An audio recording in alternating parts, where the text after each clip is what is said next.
Hello, everybody. Welcome to Crafty Soup. My name is Misty, and that over there is Xander.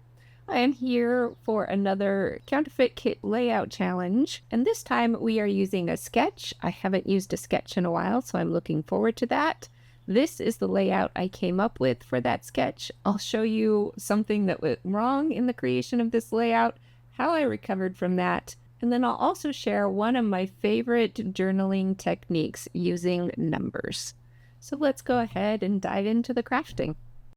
The first thing I knew I had to do with this sketch was to use more photos. So I made a collage of 4 photos per 4x6 sheet. So I got 8 photos in the same space that 2 would otherwise take. What I forgot to do was to print my photos with a border in between each of the photos, a white border. So I'm trying to add that manually. I first pull out my Posca paint pen, which should work on any surface, but for some reason it is just not working on my photo.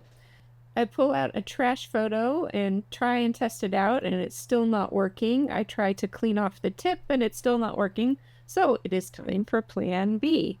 Plan B is this colored pencil that is supposed to work on any surface, including glass, and I pull it out and I test it on my photo.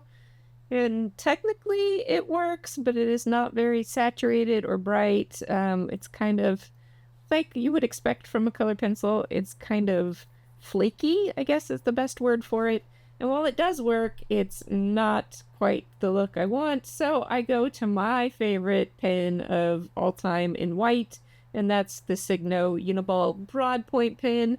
I've been using these for years and years, and yes, they do run out of ink quickly. A lot of people say they dry out, but they actually do run out of ink quite quickly. And I go ahead and fill in my lines there, and that is the stark whiteness that I want from this. And I get my crisscross going on, and I call that good. I couldn't redo the first photo because that Uniball pen will not draw over the colored pencil, so I have to just live with the first one. In the meantime, I go ahead and start choosing some papers, and I really like the wood grain because this is a camping story and I want to include that. There were just a few circular elements of embellishment top and bottom, and then one kind of similar embellishment in the middle that holds the title. So I'm just going to go with that layout from the sketch because I like it. And why reinvent the wheel? Now I am trying to consider if I want to map these photos, and that's kind of where my layout goes wrong this time, which you'll see, so stick around for that. Until we get to that part, I am deciding which size I want my circles to be so that I can cut out the camera print paper and use that paper as my accent paper. So I've got that cut out. I also cut out a title out of a lighter wood grain. And this is the point where I kind of remember something. It seemed like that photo had a thick border. And when I went back to look at the photo, yes, it does, but it's hard to tell if that was just part of the graphic image or if that's actually supposed to be part of the sketch design. I went ahead and included it as part of the sketch design, and I used that yellow paper that I really liked that I thought I would map the photos with to be a big border on the total layout. So I've got that going on, and that causes kind of this next problem. So I wanted to create a mat for my photos, and instead of using that yellow, since I'm using that to map the whole layout, I'm going to use some washi tape.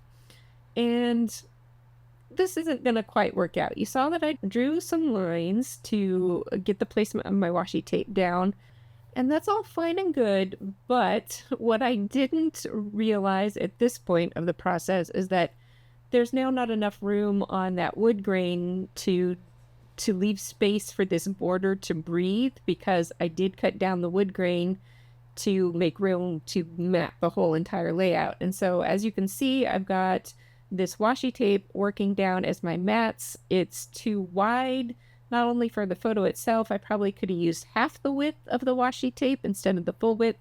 And now it's bleeding off the edges. And when I start adding other pieces, it starts just becoming an overwhelming mess.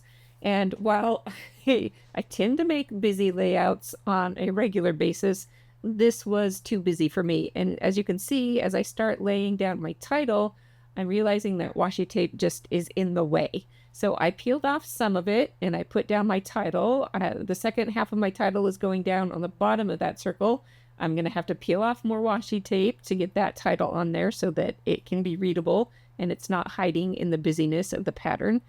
I do often outline my title with a black pen just to give it a little more pop. And then I'm moving on to those embellishment clusters in the upper left and lower right. And this is going to lead to more issues.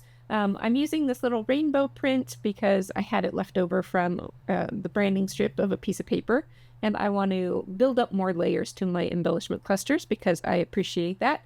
However, my embellishment cluster is now starting to run into that washi tape. I did kind of push my photos up versus the sketch because I want to leave more room at the bottom for plenty of journaling, but now my washi tape is running into that upper cluster and it's just kind of all bleeding together and again, too much of a visual mess. I'm looking at it and I'm not quite happy, but I move on anyway because sometimes if you just keep working on something, you can add bits and pieces that kind of help tie everything together. That didn't happen in this case and you'll see how I fix it. But right now I'm working on that center zone as I wanted to bring a little more attention and fun to the title area, and I will add more layers and bits and pieces to that. I am liking that, and I'm adding more layers to the upper and lower embellishment clusters as well, and I'm liking that okay. It really is that washi tape that is bugging me. But I move on, and I'm going to come up with a few more little bits and pieces to really fill out my clusters because I like I said, things to be a little more visually full. I'll say that instead of saying busy. I did add a few more bits to my title zone, and then I think I'm ready to do my journaling. And I realize I've got so many photos on here, and I was going to make a little caption with each photo, but there's just not enough room. Things are already too busy, so I'm going to do one of my favorite journaling tips, which is to number each photo, usually with a die cut number or a sticker number, and using vellum to hold that number helps separate it out from the photo a little bit more. And when I'm attaching these numbers to my vellum, I just add tiny dots of glue, and that's really all it takes. And then I can attach it to the vellum. And then on the back side of the vellum, just tiny dots of glue behind that number. And that's really all it will need in order to attach to the photo. And I really like to do this technique when I have a lot of photos on a page. So I get that finished, I journal, and I refer to each of those photos in my journaling by number so that it makes sense. And now that I've got everything done, I don't want that washi tape. It's just not working. So I peel most of it off. Now some of my embellishments were stuck on top of the washi tape, so I have to do this carefully. I am going to keep some of it, but a smaller dose. It really just needed a smaller dose.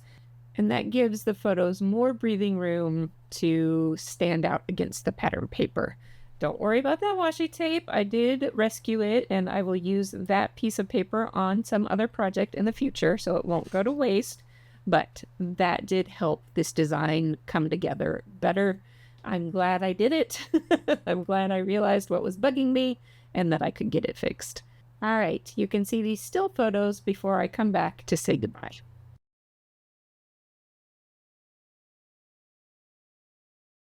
So that is it for this time. I want to thank you for sticking with me all the way to the end of the video. I do appreciate you spending your time here, as I know there are many ways you could be spending your time.